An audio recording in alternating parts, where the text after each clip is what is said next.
Vedanta zinc, lead, aluminium और silver बनाने वाली दुनिया की सबसे बड़ी कंपनियों में से एक है। इसके फाउंडर अनिल अग्रवाल इंडिया के मेटल मैन के नाम से जाने जाते हैं। कंपनी का मार्केट कैप करीब 83,000 करोड़ रुपए है। हाल ही में कंपनी ने डीमर्जर का ऐलान किया है। इससे वेदांता लिमिटेड के हर शेयर के लिए शेयर होल्डर्स को 5 नई लिस्टेड कंपनियों में प्रत्येक का एक एक शेयर एक्स्ट्रा मिलेगा। इस ऐलान के बाद वेदांता चर्चा में है। नमस्कार दोस्तों, मैं हूं अरुण। आपका स्वागत है हमारे चैनल सफलता की राह में एक बार फिर।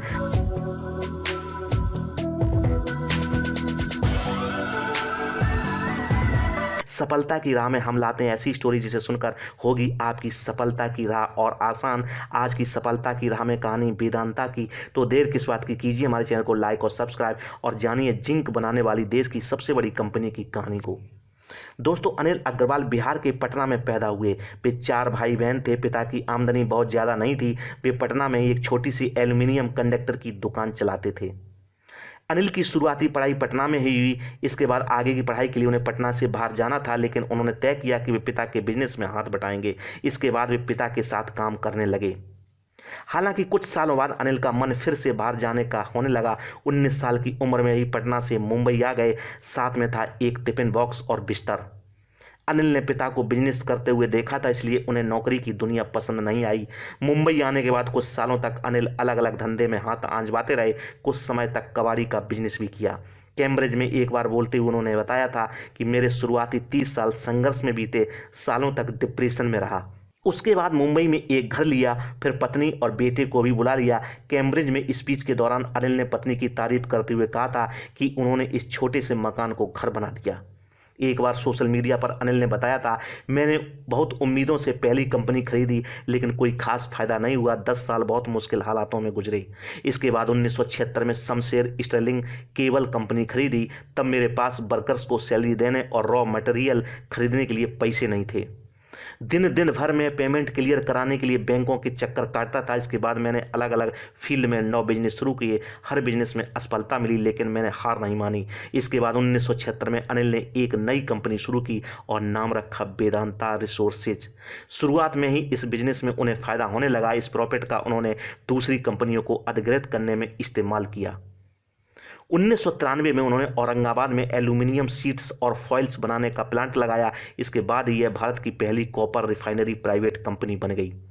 दोस्तों, 2001 में भारत सरकार ने प्राइवेट कंपनियों को सरकारी कंपनियों में हिस्सेदारी का ऑफर दिया। तब वेदांता रिसोर्सेज ने भारत एल्यूमिनियम कंपनी में 91% शेयर खरीद लिए। यह समझौता 551.5 करोड़ रुपए में हुआ। अगले ही साल वेदांता ने हिंदुस्तान जिंक लिमिटेड में 65% हिस्सेदारी खरीद ली। इस तरह वेदांता रिसोर्सेज 2 पब्लिक सेक्टर कंपनियों में आधे से ज़्यादा शेयर की हिस्सेदार बन गई। कहा जाता है कि जब इन दोनों कंपनियों में वेदांता ने हिस्सेदारी खरीदी, तब इनकी हालत अच्छी नहीं थी। दोनों ही माइनिंग कंपनियां थी। वेदांता का भी इस सेक्टर में बिजनेस था। ऐसे में अनिल अग्रवाल के इस फैसले से वेदांता को खूब फायदा हुआ। यही से मेटल प्रोडक्शन सेक्टर में अनिल अग्रवाल स्थापित हो गए। उन्हें भारत का मेटल मैन कहा जाने लगा। दोस्तों, 2001 में वेदांता की sister company Sterlite industries broker Harshad Mehta के साथ शेयर प्राइस के साथ छेड़छाड़ करने के मामले में फंस गई। इसमें बीपीएल और वीडियोकॉन जैसी कंपनियां भी शामिल थीं। शेयर बाजार में नियम कानून को देखने वाली संस्था securities exchange board of India यानी सेबी ने तब स्टरलाइट इंडस्ट्रीज को कैपिटल मार्केट में बैन कर दिया था। 2003 में अनिल अग्रवाल लंदन चले गए। यहां कंपनी को नए नाम वेदांता रिसोर्सेज नाम से खड़ा किया। इसी साल उन्होंने वेदांता रिसोर्सेज को लंदन स्टॉक एक्सचेंज में लिस्टेड कराया। यह पहली बार था जब कोई भारतीय कंपनी लंदन स्टॉक एक्सचेंज में लिस्ट हुई थी। इसके बाद दूसरी और भी भारतीय कंपनियां लंदन स्टॉक एक्सचेंज में लिस्ट हुई। अनिल अग्रवाल को ऑफरिंग से करीब 7,000 करोड़ रुपए का फायदा भी हुआ। दोस्तों, तमिलनाडु के तूतीकोरन में वेदांता के प्लांट को लेकर लंबे समय से विरोध चला आ रहा था। आसपास रहने वाले लोगों और पर्यावरण प्रेमियों का कहना था कि इसकी वजह से कई बीमारियां हो रही हैं। लोगों का आरोप था कि यहाँ की हवा और पानी में इसकी वजह से जहरीले तत्व घुल रहे हैं। 2013 में सुप्रीम कोर्ट ने इस पर 1.21 करोड़ रुपए का जुर्माना भी लगाया था।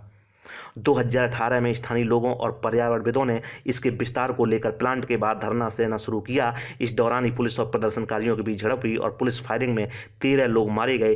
तब स्टेट पॉल्यूशन कंट्रोल बोर्ड के ऑर्डर पर इस प्लांट को बंद कर दिया गया। 2022 में रेटिंग एजेंसी मूडीज ने वेदांता रिसोर्सेज की रेटिंग से घटा दी। रेटिंग एजेंसी ने कंपनी के लोन लेने की क्षमता पर चिंता जताई। उधर कंपनी ने मूडीज की रेटिंग को सिरे से खारिज कर दिया। कंपनी ने एक बयान जारी करते हुए कहा कि फंड जुटाने में हमारे ट्रैक रिकॉर्ड को कोई भी इग्नोर नहीं कर सकता है। हम भी डोमेस्टिक और इंटरनेशनल दोनों ही मार्केट से फंड जुटाने में सक्षम हैं। दोस्तों, अनिल अग्रवाल ने 1979 में कंपनी की शुरुआत की थी।